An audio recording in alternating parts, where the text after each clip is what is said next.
এখন থেকে প্রায় 800 বছরের কিছু বেশি এর আগে এই পৃথিবীতে বাতিনিয়া নামে একটা সম্প্রদায়ের আবির্ভাব হয়েছে। কি নাম? বাতিনিয়া। আল্লামা দাইলামি তার কিতাবে আনছেন।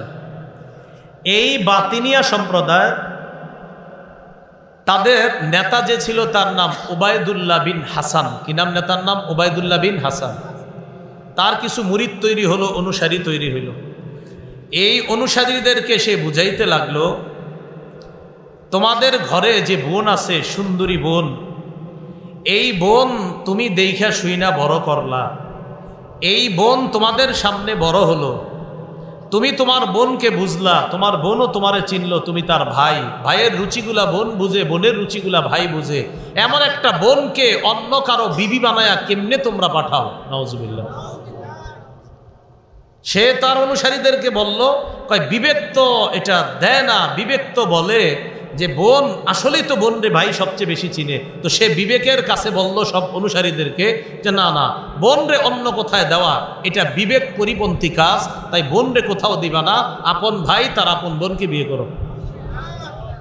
এটা তার বিবেকের দ্বারা সবাই বুঝাইলো। আসলেই বিবেক এটা কয়, বিবেক আসলেই কয় বোন রে ভাই সারা জীবন দেখছে, আর বোন ভাইকে সারা জীবন দেখছে, দুইজন দুইজনরে চিনছে, এটা আসলেই তো বিবেক কয়। কিন্তু বিবেক, ওই যে বললাম, বিবেক বললেই তো হবে না, এই বিবেকের ভুলটা ধরবে কে? ইসলাম এসে বলে দিবে না, আপন বোনকে এই ভাই বিয়ে করা হারাম। এখন বিবেক আপনার যেখানে এসে বলতেছে যে বিবেক বলতেছে বোন তার ভাইকে চিনে, বোন তার ভাইকে চিনে, ভাই তার বোনকে চিনে, সারা জীবন দেখাশোনা করছে, এরাই তো বিয়ে করা। ওই উবাইদুল্লাহ বিন হাসান তার অনুসারীদেরকে বুঝাইছে কি, এটা বিবেক এই কথাই বলে। কোরআন সুন্নাহ এসে বলতেছে না, এখানে বিবেক তোমাকে ভুল সাজেশন দিচ্ছে। কোরআন সুন্নাহ এসে বলে দিচ্ছে ভাইয়ের জন্য বোনকে বিয়ে করা হারাম। তাহলে বলেন তো, পঞ্চ ইন্দ্রিয় আর বিবেক এই দুইটাই জ্ঞানের মাধ্যমের মধ্যে সীমাবদ্ধ রাখবো, না এলমে ওহিও লাগবে? এলমে ওহি লাগবে। এই তো বুঝে আসছে আপনাদের। এলমে ওহি বলতেছে সুদ দিলে তোমাদের চোখে দেখা যায় বাড়ে। এলমে ওহি আপনাদেরকে বলতেছে সুদ দিলে তোমাদের চোখে বাড়ে, এটা তোমাদের বিবেক বুদ্ধি কয় যে সুদ দিলে আসলেই তো বাড়ে। এলমে ওহি বলতেছে না, সুদ দিলে যে বাড়ে এটা তোমাদের বিবেক বলতেছে, আর এলমে ওহি বলতেছে না, সুদ দিলে কমে আর যাকাত সদকা করলে বাড়ে। এখন বলবেন হুজুর এটা আকলে ধরে না। জ্ঞান লাভ করার প্রধান তিনটি মাধ্যম মনে রাখবেন। জ্ঞান লাভ করার তিনটি মাধ্যম। আগের মতোই রাখেন, আওয়াজ বাড়ানো দরকার নেই, প্রথমে যেমন ছিল তেমনই রাখেন। জ্ঞান অর্জনের তিনটি মাধ্যম। 1 নম্বর পঞ্চ ইন্দ্রিয়। পঞ্চ ইন্দ্রিয় মানে চোখ, কান, নাক, জিহ্বা, ত্বক। এই পঞ্চ ইন্দ্রিয় হলো জ্ঞান অর্জনের প্রথম মাধ্যম। এজন্য বাচ্চা দুনিয়াতে আসার পর, ও তো কোরআন হাদিস তখনও পড়ে না, তো আসার পর এই বাচ্চা কান্নাকাটি যা করবে সব ইন্দ্রিয় শক্তির মাধ্যমে আমরা বুঝে নিতে হবে। তবে মনে রাখতে হবে এই পঞ্চ ইন্দ্রিয়, চোখের কাজ দেখা, কানের কাজ শ্রবণ করা, চোখ কখনো শুনবে না, কান কখনো দেখবে না। পঞ্চ ইন্দ্রিয় যেগুলা, এগুলা প্রত্যেকটার একটা পরিসীমা আছে, পরিসীমা পর্যন্ত তার ক্ষমতা। চোখ দেখবে, বাস ওর পরিসীমা, ও সর্বোচ্চ দেখার কাজ। কান শুনবে, জিহ্বা আস্বাদন করবে এটা কি মিষ্টি না তিতা, নাক ঘ্রাণ নিবে এটা কি সুঘ্রাণ না দুর্গন্ধ, ত্বক স্পর্শ করে দেখবে এটা কি নরম না শক্ত। প্রত্যেকটার আলাদা ক্ষমতা। বাকি এই যে পঞ্চ ইন্দ্রিয় জ্ঞান অর্জনের এই মাধ্যমগুলা, এই মাধ্যমের একটা পরিসীমা আছে, এরপরে ও আর কাজ করবে না, ওর কাজ অতটুকু। পঞ্চ ইন্দ্রিয় যেখানে আর কাজ করবে না সেখানে কাজ করে বিবেক। কে কাজ করে? জ্ঞান অর্জনের দ্বিতীয় মাধ্যম হলো বিবেক।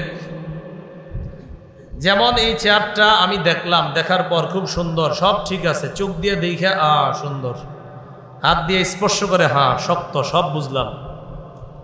এখন আমার বিবেক বলে দিবে এটা যিনি বানিয়েছে নিশ্চিত তিনি অনেক জ্ঞানী মানুষ, না হয় এত সুন্দর কেমনে বানাইছে। এই জ্ঞান আপনাকে দিবে বিবেক। বিবেক বলবে এই চেয়ার নিশ্চিত কোনো সুন্দর হাতে তৈরি হয়েছে, না হয় যার মাথা না থাকবে তিনি এত সুন্দর চেয়ার কেমনে বানায়। যিনি বানাইছে ওনার নিশ্চিত অনেক জ্ঞান বুদ্ধি আছে, এটা বুঝছেন বিবেক দিয়ে। তাহলে পঞ্চ ইন্দ্রিয় জ্ঞান অর্জনের প্রথম মাধ্যম। ওর ক্ষমতা যেখানে শেষ সেখানে বিবেক শুরু। বিবেকেরও একটা পরিসীমা আছে, ও আনলিমিটেড আপনাকে সবকিছু সাপোর্ট করবে না, ওরও লিমিটেড। ও একটা সময় গিয়ে ও আর কাজ করবে না।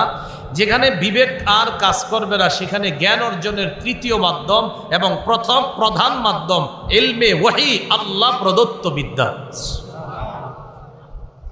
পঞ্চ ইন্দ্রিয়ের কাজ না করলে তখন বিবেক করবে।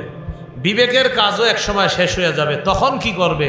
তখন কোরআন সুন্নাহ আপনাকে দিক নির্দেশনা দেবে। যেমন আপনার প্রথম দুইটা পঞ্চ ইন্দ্রিয় আর বিবেক, সেকুলার আর ইসলামের মধ্যে এটাই পার্থক্য। যারা সেকুলারিজমে বিশ্বাসী তারা প্রথম দুইটা মাধ্যম মানে পঞ্চ ইন্দ্রিয় আর বিবেক, তারা আর কিছু লাগে না। তারা বলে আমগো হাত পা চোখ কান আছে, আমগো বিবেক আছে, বাস এর মাধ্যমে যথেষ্ট ভালো মন্দ নির্ণয় করা, আর কিচ্ছু লাগবে না। এটা হলো সেকুলারিজমে যারা বিশ্বাসী। যারা সেকুলারে আপনার বিশ্বাসী তাদের জ্ঞান অর্জনের মাধ্যম তারা মনে করে দুইটা, পঞ্চ ইন্দ্রিয় আমার চোখ আছে কান আছে, আরেকটা হলো বিবেক, এটা তাদের দুইটা। আর মুসলমানকে ইসলাম এই শিক্ষা দেয় পঞ্চ ইন্দ্রিয় আর বিবেক এই দুইটাও এক সময় অচল হয়ে যাবে, তখন তোমাকে সচল রাখবে যে জ্ঞানটা আল্লাহ প্রদত্ত কোরআন সুন্নাহর জ্ঞান।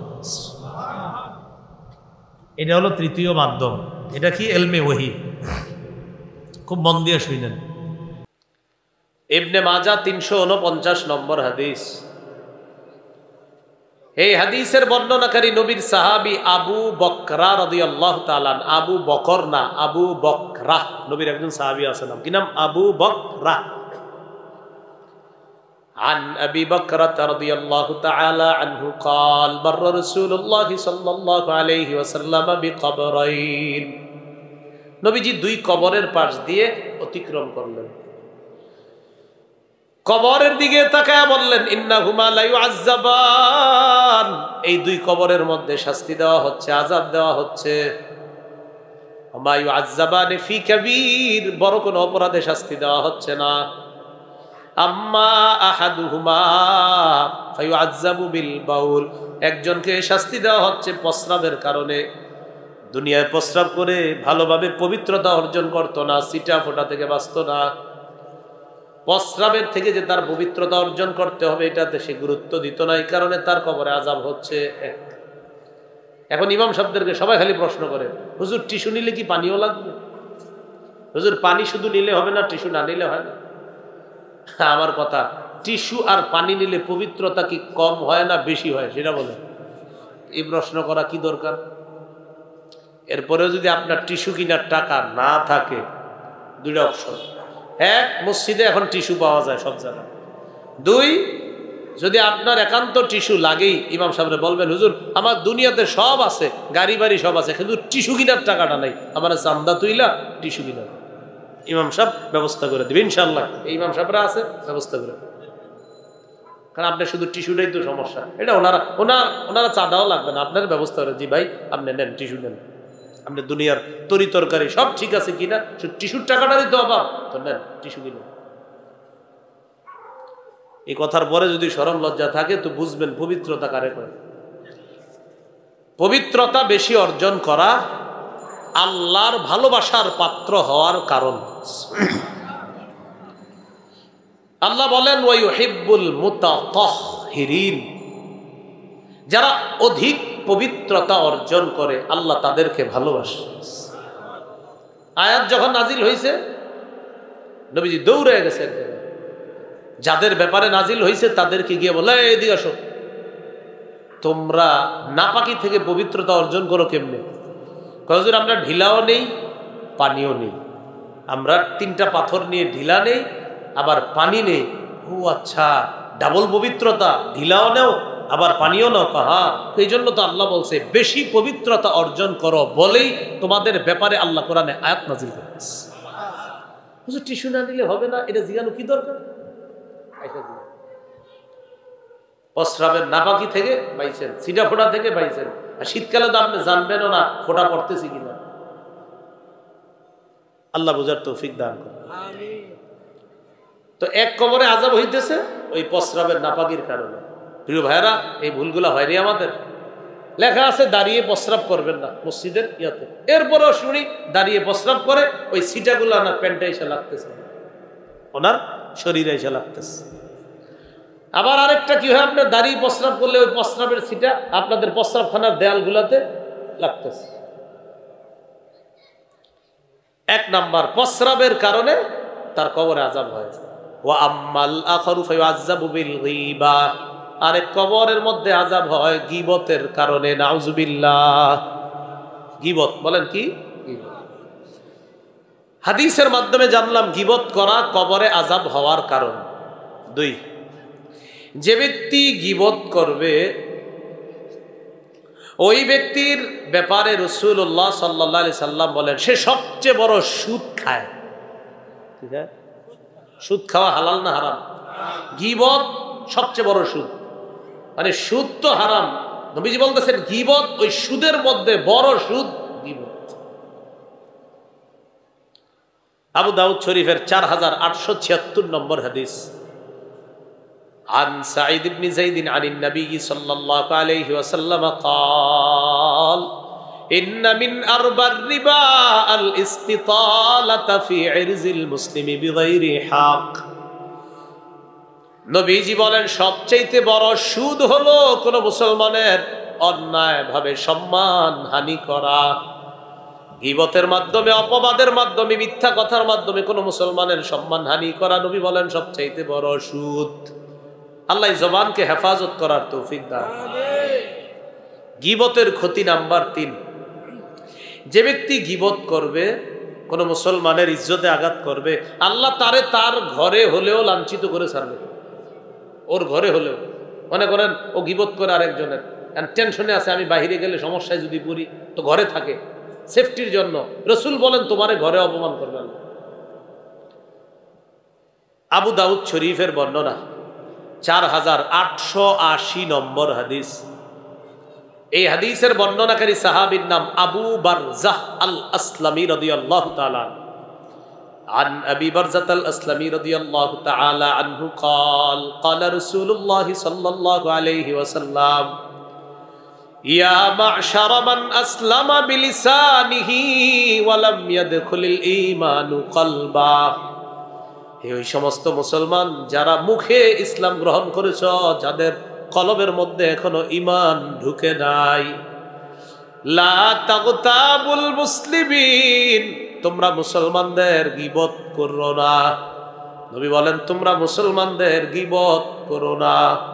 ওয়ালা তাত্তাবিউ আওরাতিহিম, মুসলমানদের দোষ তালাশ করবা না। ফাইন্নাহু মান ইত্তাবা আওরাতিহিম ইয়াত্তাবিইল্লাহু আওরাতা, কোন ব্যক্তি যদি অন্য মুসলমানের দোষ তালাশ করে, আল্লাহ তার দোষগুলা প্রকাশ করে দেয়। তাকান, আমরা দুইজন, আমি খুঁজি ওনার দোষ, আল্লাহ আমারটা, আমি খুঁজি ওনারটা, আল্লাহ আমারটা। ওনারটা আমি পাইতেও পারি, নাও পাইতে পারি, আল্লাহ তো আমারটা নিশ্চিত জানে। ওনারটা আমি জানতেও পারি দোষ, নাও জানতে পারি, আল্লাহ নিশ্চিত আমারটা জানে। নবী বলেন কোন মুসলমানের পিছনে শুধু লাগছো তুমি দোষ খোঁজার জন্য, আল্লাহ তোমার দোষ প্রকাশ করে ইয়াফজাহু ওয়ালাউ কানা ফি বাইতিহি, তোমার ঘরে হলেও তোমাকে লাঞ্ছিত করেছে। আবার বুঝেন, আমরা দুইজন, আমি ওনারটা তালাশ করি দোষ, আমি কি নিশ্চিত পাবো না? পাইতেও পারি, নাও পাইতেও। আল্লাহ আমারটা পাবেনি নিঃসন্দেহে, ইনশাল্লাহ নিঃসন্দেহে আমারটা আল্লাহ নিঃসন্দেহে পাবে। তো একটু ভাবেন তো, আমি মাখলুকেরটা, খালেক আমারটা, আমি মাখলুকেরটা পাইতেও পারি, নাও পাইতে পারি, খালেক কিন্তু আমার দোষ জানে, একদম প্রকাশ করে। আল্লাহ আমাদেরকে বোঝার তৌফিক দান করে। এলো 3 নাম্বার ক্ষতি, যে মাখলুকের পিছে যদি আমি লাগি, খালেক আমার অপমান করে ছাড়বে। গীবতের 4 নাম্বার ক্ষতি, গীবত করলে গীবতটা বাইর হইয়া এটা বাতাসের সাথে মিশা দুর্গন্ধযুক্ত হয়।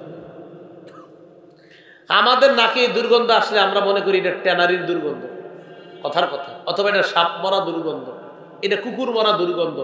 সব দুর্গন্ধ যে সাপ মরা এমন না, অনেক দুর্গন্ধ গীবতের যেটা আমি আপনি জানি না, নবী ওহির মাধ্যমে জেনে ফেলছে। একটা দুর্গন্ধ নাকে আসছে, নবী কয় এটা গীবতের দুর্গন্ধ। মুসনাদে আহমদ হাদিসের কিতাব 14,784 নম্বর হাদিস। এই হাদিসের বর্ণনাকারী জাবের রাদিয়াল্লাহু তাআলা عن جابر بن عبد الله رضي الله تعالى عنه قال كنا مع النبي صلى الله عليه وسلم فارتفعت ريح منتنا আমরা আল্লাহর নবীর সাথে ছিলাম, একটা পচা দুর্গন্ধযুক্ত বাতাস আমাদের কাছে আসছে। সবার নাকে এই বাতাসটা গেছে, সবার নাকে এই বাতাসটা গেছে। নবীজি বলেন আতাদরুনা মা হাযিহির রিহ, এটা কিসের বাতাস তোমরা জানো নি? হাযিহি রিহুল্লাযিনা ইয়াগতাবুনাল মুমিনিন, এটা হলো তাদের বাতাস যারা মুমিনদের গীবত করে, যারা মুমিনদের গীবত করে, এটা তাদের বাতাস। কোন এলাকায় মনে হয় মুমিনদের গীবত হইছে, ওই গীবতের বাতাস আমাদের নাকের মধ্যে আইসা লাগছে। মাঝে মাঝে আমাদের নাকে কত দুর্গন্ধ আসে, আমরা মনে করি এটা অমুকের দুর্গন্ধ। আমার আপনার তো জানা নাই, না জানি এটা কার গীবতের দুর্গন্ধ। আমগো দেশে এই দুর্গন্ধ বেশি গীবতেরই, কারণ গীবত এটা এখন আপনার সব জায়গায় চলছে। আল্লাহ আমাদেরকে হেফাজত করে।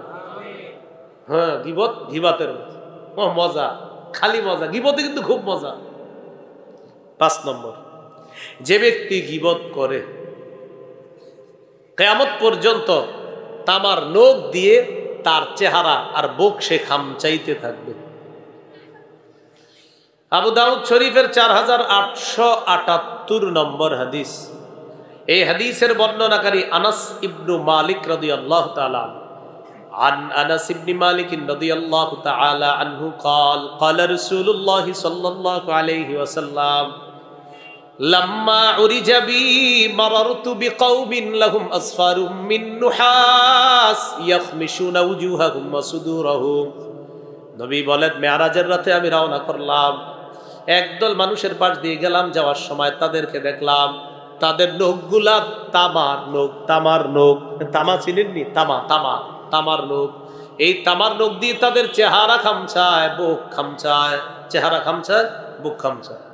আমি প্রশ্ন করলাম মানহা উলা ইয়া জিবরিল, জিবরিল এরা কারা?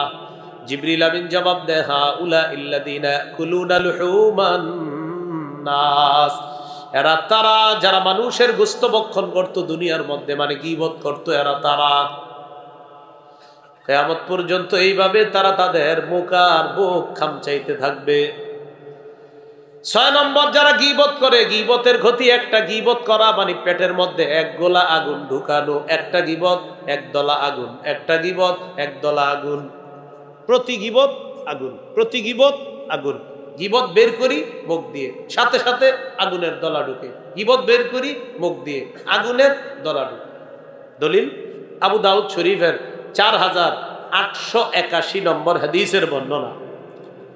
এই হাদিসের মধ্যে আসছে قال رسول الله صلى الله عليه وسلم من أكل برجل مسلم أكلة فإن الله يطعمه مثلها من جهنم।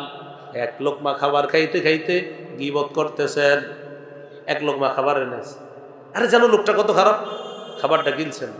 فإن الله يطعمه مثلها من جهنم, যে পরিমাণ খাবার গিলছেন আর গীবত করছেন, নবী বলেন ওই পরিমাণ আগুন জাহান্নামে তার পেটের মধ্যে আল্লাহ ঢুকায় দিবে। আগুন আল্লাহ খাওয়ায় দিবে। ইউতিমু মানে খাওয়ানো, আল্লাহ তারা খাওয়ায় দিবে ওই পরিমাণ আগুন। গীবতের 7 নাম্বার ক্ষতি, গীবত করা মরা জানোয়ারের গোশত খাওয়ার চেয়ে বড় অপরাধ করা। মরা জানোয়ারের গোশত খাওয়ার চেয়ে বড় অপরাধ করা। হাদিসের একটা কিতাব আছে আল আদাবুল মুফরাদ, 737 নম্বর হাদিস। جاء معاذ بن أسلمي معاذ بن مالك الأسلمي رضي الله تعالى عنه إلى رسول الله صلى الله عليه وسلم। معاذ بن مالك নামক একজন আল্লাহর নবীর কাছে আসছে। আসার পর কয় হুজুর আমি ব্যভিচার করছি, আমার বিচার করেন। যাও, এটা করো নাই তুমি একবার। আবার আসছে, আসার পর কয় হুজুর আমি ব্যভিচার করছি, বিচার করেন। না করো নাই, যাও তুমি। 3 নাম্বার বার আসছে, আয়েশা কয় হুজুর আমি ব্যভিচার করছি, বিচার করেন। নবী কয় আর তুমি করো নাই, যাও। চতুর্থবার আয়েশা কয় হুজুর আমি ব্যভিচার করছি, আকিম আলাইয়াল হাদ্দা, বিচার করেন। ফারাজামাহুন নবী সাল্লাল্লাহু আলাইহি ওয়াসাল্লাম ফির রাবিআ, চতুর্থবার আল্লাহ নবী তারে পাথর মারার ব্যবস্থা করলেন। চতুর্থবার পাথর মারার ব্যবস্থা করলেন। তো পাথর মেরে জিনার শাস্তি দেওয়া হলো।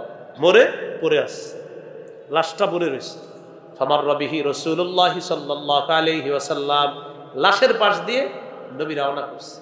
ওয়া মাআহু নাফারুম মিন আসহাবিহি, একদল সাহাবীও নবীর সাথে আছে। আবার বুঝেন, একজনের উপরে জিনার শাস্তি প্রয়োগ করে তাকে পাথর মেরে হত্যা করা হলো, লাশ পড়ে আছে, তার পাশ দিয়ে নবীজি গেছেন, সাহাবীদের একদল গেছে। ফাকালা রাজুলান মিনহুম ইন্না হাযাল খাইনা আতা রাসূলুল্লাহ সাল্লাল্লাহু আলাইহি ওয়াসাল্লাম মিরারা, এই খেয়ানতকারী নবীর কাছে বারবার আসছে, এই খেয়ানতকারী নবীর কাছে বারবার আসছে। কে বলতেছে? সাহাবীদের মধ্যে 2 জন। 3 বার আসার পর নবী ফিরাইয়া দিছে, চতুর্থবার নবী তারে হত্যা করার আদেশ দিছে। ফাকুতিলা কামা ইউক্তালুল কালবু, তারে কুকুরের মতো হত্যা করা হলো। দিল থেকে বলেন নাউজুবিল্লাহ। কথাটা নবীর পছন্দ হয়নি, নবীজি কিচ্ছু কয় নাই, নবী খুব কষ্ট পাইছে এই কথা। সামনে গেছে, সামনে যাওয়ার পর ফামাররা বিজিফাতি হিমার, একটা মরা গাদার পাশ দিয়ে গেছে। শাইলাতুন রিজলুহু, ওই গাদার 2 পা সামনের দিকে উঁচু করা, মইরা গাদার সামনের 2 পা এমনি উঁচু করে আছে। যেই 2 জন বলছিল তারে কুকুরের মতো হত্যা করা হয়েছে, তাদেরকে বললেন কুলা মিন হাযা, এই মরা গাদার গোশত তোমরা 2 জন খাও। তারা 2 জন বললেন আমিন জিফাতি হিমারিন ইয়া রাসূলুল্লাহ, হুজুর মরা গাদার গোশত বুঝি আমরা খাবো? হ্যাঁ খাও। আল্লাযী নিলতুমা মিন ইরজি আখিকুমা আনিফা আকসার, এই মাত্র তোমাদের ভাইয়ের ব্যাপারে যা বললা, এই মরা গাদার গোশত খাওয়ার চাইতে বড় অপরাধ করে ফেলছো এটা, তো সেটা যেহেতু করতে পারছো, এটা করলে আর কি সমস্যা, খাও খাও, ধমক দিলেন। অর্থাৎ এই মরা গাদার গোশত, এটার অপরাধটা ওটার চেয়ে একটু কম, এটাও কবিরা গুনাহ, ওটাও কবিরা গুনাহ করছো, বাকি মরা গাদার গোশত খাওয়া যেমন হারাম, এর চেয়ে আরো বড় হারাম তুমি তোমার কোনো ভাইয়ের ব্যাপারে একটা সমালোচনামূলক কথা বলো। নবীজি বললেন যার ব্যাপারে বললা কুকুরের মতো হত্যা করা হয়েছে, জানুনি ওহির মাধ্যমে জানতে পারলাম ইন্নাহু ফি নাহরিম মিন আনহারিল জান্নাতি ইয়াতাগাম্মাস, এই মুহূর্তে সে জান্নাতের নদীর মধ্যে সাঁতার কাটতেছে। বলেন গীবত করব না, গীবত শুনবো না, গীবতের মজলিসে বসবো না।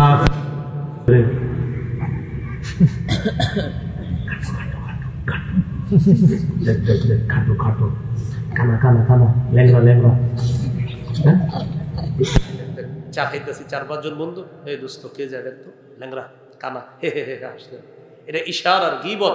এই এই অপরাধে 4 ও 5 জন যারা হাসলেন, জাহান্নামের ঠিকানা কতটুকু হবে? সহিহ বুখারী 6477 নম্বর হাদিস। এই দুনিয়ার পূর্ব পশ্চিম যত বড়, এর চেয়ে আরো গভীরে শুধু এই একটা অপরাধে আপনার যাওয়া লাগতে পারে, আল্লাহ না। এই একটা অপরাধ ইশারায় একজন মুসলমানরে গীবত করলেন। নবীর যুগে এই ঘটনা ঘটে গেছে। আম্মা জান আয়েশা সিদ্দিকা রাদিয়াল্লাহু তাআলা আনহা বলেন, একজন খাটো মহিলা নবীর কাছে আসছে। আম্মা জান আয়েশা বলেন ফাকুলতু বিইবহামি হা কাজা, ইয়ানি আশারতু নবী সাল্লাল্লাহু আলাইহি ওয়াসাল্লাম আন্নাহা কাসীরা। খাটো মহিলা নবীর কাছে আসছে, আমি নবীরে বললাম হুজুর খাটো খাটো খাটো। আম্মা জান আয়েশা বলেন আমি নবীরে ইশারা দিয়ে বললাম হুজুর খাটো খাটো। মুখের উপর আল্লাহ নবী আমাকে বললেন আয়েশা, মুখ দিয়ে যদিও কিছু বলো নাই, আঙ্গুলে তো দেখায় দিছো মহিলাটা খাটো, তুমি তার গীবত করছো। তুমি তার সাথে সাথে, কেমন শিক্ষক ছিলেন আমাদের নবী, স্বামী আবার শিক্ষক, স্ত্রীকে সাথে সাথে সংশোধন করছো, ইশারা করছো খাটো, তাই না? মুখে কিছু বলো নাই, না ইশারা করলাম, গীবত করছো। আল্লাহ হেফাজত করে। 4 নাম্বার লেখার গীবত। ফেসবুক চালাননি? হ্যাঁ, আরে ফেসবুক চালাননি? বাস ফজরের পর উঠে একটা স্ট্যাটাস দিয়ে দিচ্ছেন অমুক এই সমস্যা, অমুকের এই সমস্যা। যদি ওই সমস্যা না থাকে সেটার কি হবে আমাকে বলো। আপনি একটা মিথ্যা কথা ফেসবুকে ছড়াইয়া দিলেন, যেই ব্যাপারে মিথ্যাটা লেখলেন বাস্তবিক অর্থে যদি এটা তার না হয়ে থাকে, আপনার এই কথায় এই বাংলাদেশের 1 কোটি 2 কোটি অলরেডি মানুষ জেনে ফেলছে লোকটা খারাপ, কিন্তু 2 দিন পর প্রমাণিত হয়েছে আসলে এটা তার অপরাধ না। বলেন তাদের ব্যাপারে এই যে ধারণা তৈরি করলেন এটার জন্য দায়ী হবেন? ভিডিও করেন না,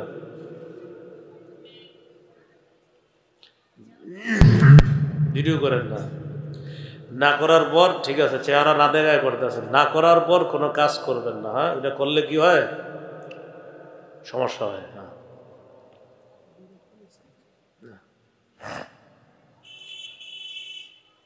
এগুলা লাগাবেন না, এগুলা লাগাবেন না, সামনে থেকে এগুলা লাগাবেন না। হ্যাঁ, ঠিক আছে, ভিডিও করা নিষেধ। জানেননি আপনি? ইউটিউবার হলে তো জানার কথা, কেন আসছেন এখানে? আল্লাহ পাক রব্বুল আলামিন কাউকে মন্দ নামে ডাকতে নিষেধ করেছেন। মন্দ উপাধিতে কাউকে না ডাকা, মন্দ নামে না ডাকা। জালালউদ্দিন, নাম জালালউদ্দিন, কয় জালু মিয়া। জালু মিয়ার নাম যে জালালউদ্দিন, উনি না বলা পর্যন্ত আপনি বুঝবেন না ওনার নাম যে জালালউদ্দিন, বলতেছে জালু মিয়া। মাজহারুল ইসলাম মাজু মিয়া, ওনারে আপনি ছোটবেলা থেকে জানছেন ওনার নাম মাজু, আসলে ওনার নাম যে মাজহারুল এটা উনি না বললে আপনি জানবেনই না। নামের বিকৃতি এমন ভাবে হচ্ছে, এগুলা নিষেধ। আর বিশেষ করে বিকৃত নাম যদি এমন হয় যেটাতে কবিরা গুনাহ হয়, তওবা না করলে কোরআনের ভাষা অনুযায়ী জালেম, জালেম হব। বলেন নাউজুবিল্লাহ। 11 নম্বর আয়াতে আল্লাহ 3টি অপরাধের কথা বললেন, 12 নম্বর আয়াতেও 3টি অপরাধ। তো আগের 3টা আর এখন হবে নাম্বার 4। ইয়া আইয়ুহাল্লাযীনা আমানু ইজতানিবু কাসীরাম মিনাজ-যন, হে ঈমানদারগণ তোমরা বেশি পরিমাণে অনুমান করা থেকে বাঁচো। ইন্না বা'দাজ-যন্নি ইসমু ওয়া লা তাজাসসু, কিছু কিছু অনুমান গুনাহ, কিছু ধারণা গুনাহ। আমরা কারো ব্যাপারে ধারণা সহজে করে ফেলি। আর ফেসবুকের যুগে তো একজন মানুষকে নগদ সেকেন্ডের মধ্যে একজন আল্লাহর ওলিরে শয়তান বানায় দিতে আমাকে সময় লাগে না। একজনে লিখে দিছে অমুক এরকম, আপনিও বিশ্বাস করে ফেলছেন আসলে এরকম, কিন্তু আপনি যে বিশ্বাস করে ফেললেন যদি এরকম না হয়। এজন্য খারাপ ধারণা না করা, কিছু ধারণা পাপ। 5 নাম্বার ওয়ালা তাজাসসু, তোমরা আরেকজনের দোষ অনুসন্ধান করো না, সিআইডিগিরি করবা না, জাসুসি করবা না কারো পিছনে। 6 নাম্বার ওয়ালা ইয়াগতাব বা'দুকুম বা'দা, তোমাদের একজন আরেকজনের গীবত করবা না। গীবত আমাদের কাছে এখন ঘি ভাতের মতো। বলেন কিসের মতো? ঘি ভাত মজা, গীবত মজা, গীবত মজা, ঘি ভাত এটাও মজা। দোনোটা কি দিয়ে হয় বলেন তো? মুখ দিয়ে। ঘি ভাত মুখ দিয়ে খায়, মজা। গীবত মুখ দিয়ে করে, এটাও মজা, খুব মজা। একটার মাধ্যমে স্বাস্থ্যের উপকার হয়, আর একটার মাধ্যমে জাহান্নাম অবধারিত হয়। এই তাহলে ঘি ভাত এটাও মজা, গীবত খুব মজা। গীবত তো আপনার ঘি ভাতের চেয়ে আরো মজা। এই জন্য দেখবেন আমরা কোনো মজলিসে বসলে আপনি যদি ভালো ভালো কথা বলেন দেখবেন অতটা জমতেছে না মজলিস, কিন্তু যখন আপনি 2-4টা কারো নামে দোষ শুরু করবেন তখনই দেখবেন মজলিস পুরো জমে গেছে। হ্যাঁ, শুরু হয়ে গেছে, ওই যে আপনার মজা শুরু হয়ে গেছে। তো ইবলিসের মজা, এর গীবতের মজা। গীবত কাকে বলে?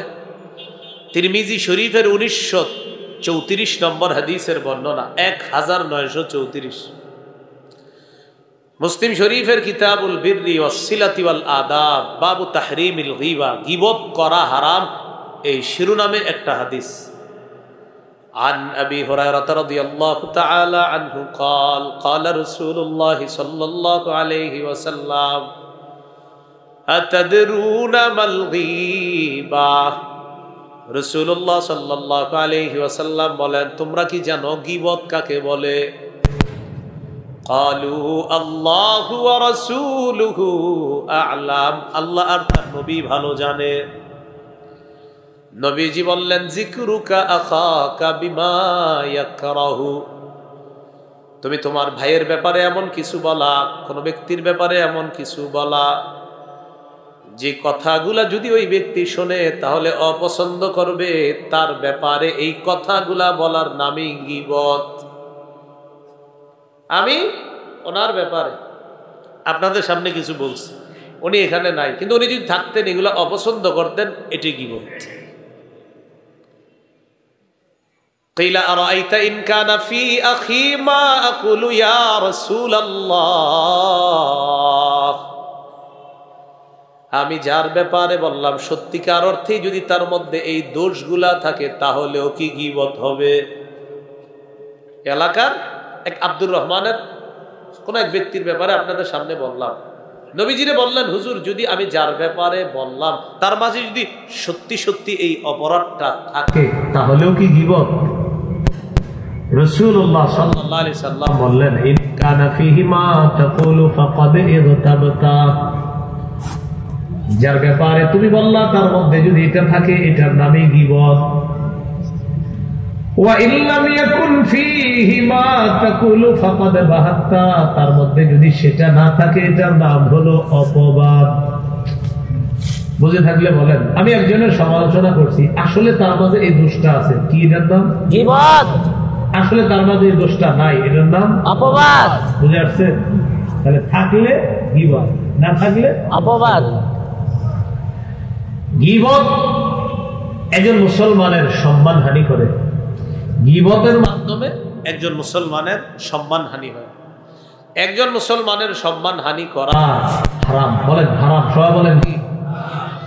একটা হাদিস শোনেন তাহলে আপনারা বিষয়টা সহজ বুঝবেন। সহিহ বুখারীর বর্ণনা 1739 নম্বর হাদিস, 1739। এই হাদিসের বর্ণনাকারী সাহাবী আব্দুল্লাহ ইবনে আব্বাস রাদিয়াল্লাহু তাআলা আনহুমা।